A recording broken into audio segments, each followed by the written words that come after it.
I want to talk about two things you need to be aware of if you're trying to get stronger in this video. It's going to be real short, real sweet, no BS. First of all, I want to talk about raw power.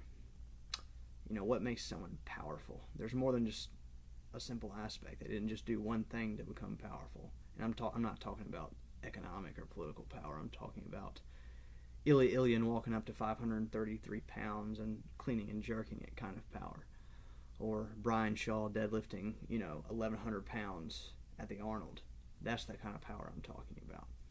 So there's two aspects. There's the slow, grinding type of strength, kind of similar to, like, you can think of like torque in a car, I guess, or truck. And then there's the explosive strength that, Dmitry Klokov putting 220 kilograms above his head very quickly in the clean and jerk.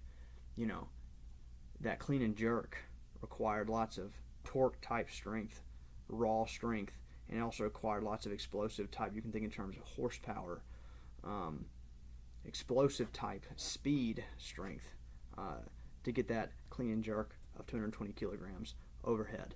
The other example I would give you would be Louis Simmons' conjugate method at Westside Barbell. If you haven't looked that up and you're a big bench presser, go look it up.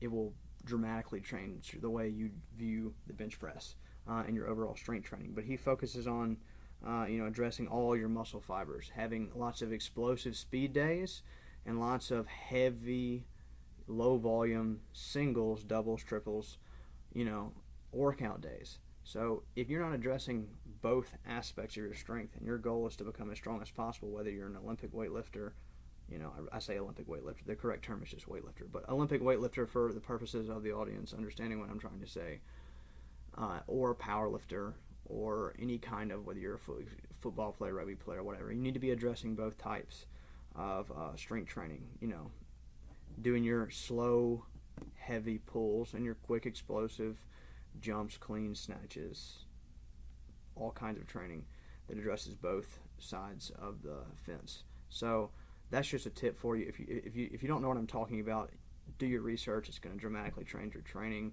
A lot of your plateaus may be because you haven't known about this, or you haven't really addressed both aspects of force production.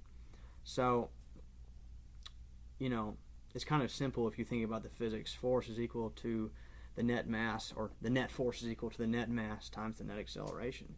So how fast you accelerate a weight has to do with how much force you generate. And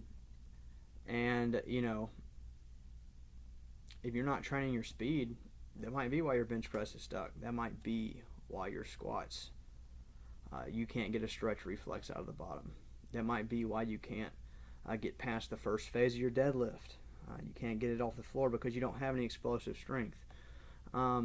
So go scour the internet. This isn't for me to tell you how to fix these problems, just to let you know that there's some things you need to consider, because there's plenty of resources without me babbling on.